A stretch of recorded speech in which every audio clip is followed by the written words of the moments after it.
ആ ബോർഡിനകത്തവന്മാര് എഴുതി വെച്ചിരിക്കുന്നത് പല്ല് കൊഴിഞ്ഞ സിംഹത്തിന് ഈ മണ്ണിലേക്ക് സ്വാഗതമെന്നാണ്. ആ ബോർഡ് വെച്ച മാർക്സിസ്റ്റുകാരോടാണ് പറയുന്നത്, എടാ വിവരദോഷികളെ, ആ നീയൊക്കെ പല്ല് കൊഴിഞ്ഞ സിംഹം എന്ന് പറയുന്ന ആ മനുഷ്യനുണ്ടല്ലോ, ആ മനുഷ്യൻ നിങ്ങൾ പ്രായം കൂടിയതുകൊണ്ടാണല്ലോ പല്ല് കൊഴിച്ചു എന്ന് പറയുന്നത്.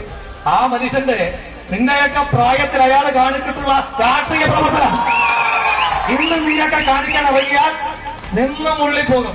ഈ പ്രായത്തിൽ അയാൾ കാണിക്കുന്ന രാഷ്ട്രീയ പ്രവർത്തനം നിങ്ങളുടെ പ്രായത്തിൽ നടത്തിയാൽ പോലും നിന്ന് മുള്ളിപ്പോകും. പിന്നെ ആ സിംഹം തന്നെയാണോ മലപ്പട്ടത്തിന്റെ MP?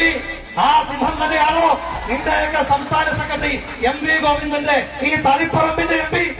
ആ സിംഹം തന്നെയാണോ നിന്റെയൊക്കെ പോളിറ്റ് ബ്യൂറോയിലെ മെമ്പർ കേരളത്തിലെ മുഖ്യമന്ത്രി പിണറായി വിജയന്റെ MP?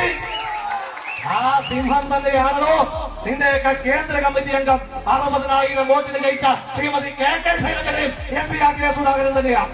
അതുകൊണ്ട് പ്രായം കൂടിയതുകൊണ്ടാണ് നിനക്കൊക്കെ അങ്ങനെ ഒരു തോന്നലുള്ളത് എങ്കിൽ അയാളുടെ നിന്റെയൊക്കെ ഇപ്പോഴത്തെ ഈ ആയകാലം എന്ന് പറയുന്ന പ്രായമുണ്ടല്ലോ, ആ പ്രായത്തിൽ ബ്രണ്ണൻ കോളേജിൽ നിന്റെയൊക്കെ ഒരു മുന്തിയ നേതാവിന്റെ പുറത്ത് കൊടുത്തൊരു ചവിട്ടിന്റെ പാല് ഇന്നും ആ നേതാവിന്റെ. പിന്നെ എന്നെ പറ്റി പറഞ്ഞു, ഞാനത് കാര്യമാക്കിയില്ല.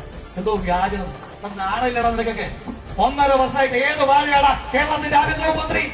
1.5 വർഷമായിട്ട് എനിക്കെതിരെ നിന്റെയൊക്കെ DYFIയുടെ നേതാക്കന്മാർ കൊടുത്ത ഒരു കേസിൽ തിരിഞ്ഞും മറിഞ്ഞും കിടന്ന് എത്ര പോലീസാണ് അന്വേഷിച്ചത്?